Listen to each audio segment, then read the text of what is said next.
So let's talk about a technology so powerful, so revolutionary, that it could literally break the internet as we know it.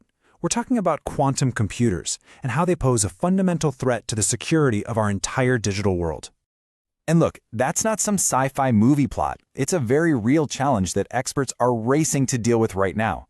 A challenge that goes right to the heart of the digital locks we all rely on every single day without even thinking about it. Okay, so before we can understand the new key, we gotta understand the lock it's meant to break. How is our online world actually kept safe right now? What's protecting us? Well, every single time you see that little padlock icon in your browser, or you send a private message, or log into your bank, you're using cryptography. It's basically an invisible shield that protects all of our most sensitive information as it zips across the internet. The real workhorse behind all this is something called public key cryptography. The best way to think about it is this. It's built on math problems that are super easy to set up, but nearly impossible to solve. For a regular or classical computer, factoring the huge numbers used in something like RSA encryption would take literally billions of years. That incredible difficulty, that's the entire basis for our online security. All right, now this is where things start to get really interesting. Enter the quantum computer. And it is so important to get this. This is not just a faster version of your laptop. It's a completely different kind of machine that plays by the totally mind-bending rules of quantum mechanics. So here's the fundamental difference, and it's a huge one. A classical computer uses bits. They're like little light switches. They're either on or off, a 1 or a 0. Simple. But a quantum bit, what we call a qubit, can be a 1, a 0, or, and this is the kicker, both at the exact same time. And that one little word, both, that changes everything. This wild ability to exist in many states at once, it's called superposition.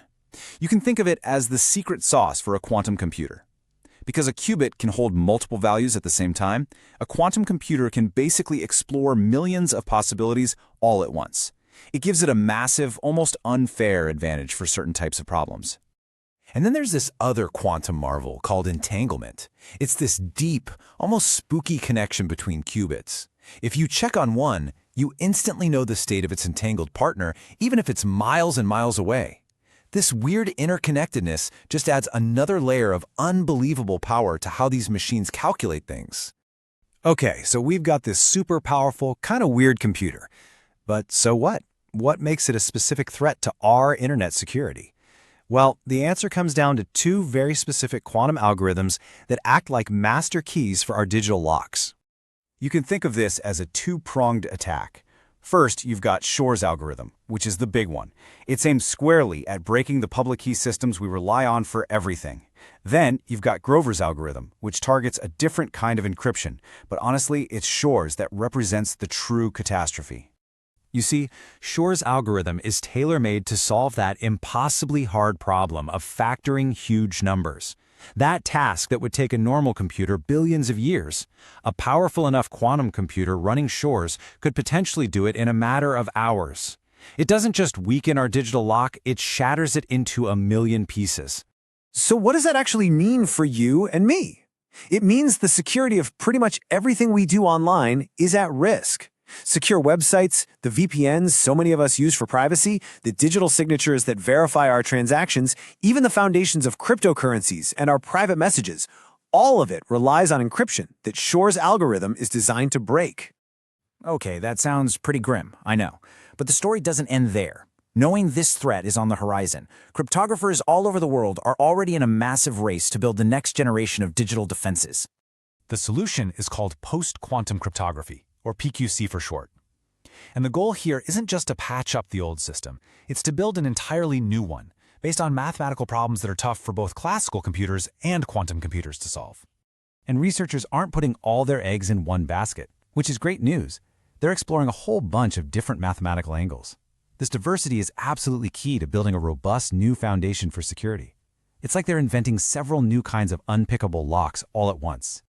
And this isn't just happening in some university lab somewhere. It's a huge, coordinated, global effort. Organizations like NIST in the US are running competitions to figure out and standardize the best PQC algorithms, so we can start upgrading the world's digital infrastructure before the threat becomes a reality. Now, at this point, you might be thinking, okay, this is all very interesting, but it's future talk, right? Well, not exactly.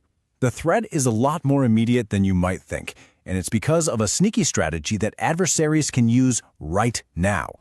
To be clear, it's true that building a quantum computer powerful enough to break today's encryption is an enormous engineering challenge. These machines are incredibly delicate, and we are almost certainly still years away from having one that's big enough and stable enough to be a real code breaker. So that leads us to the critical question, right? If the quantum codebreaker doesn't even exist yet, why is there such a rush? Why is this an urgent problem for us today? The answer is a chillingly simple strategy called harvest now, decrypt later. Here's how it works.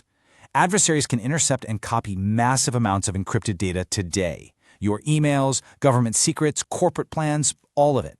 Right now, it's useless to them because it's all scrambled. But they don't need to decrypt it now. They just store it. They pack it away on hard drives, and they wait, playing the long game. They are betting that in 5, 10, maybe 15 years, they'll finally have that quantum key to unlock all of today's secrets.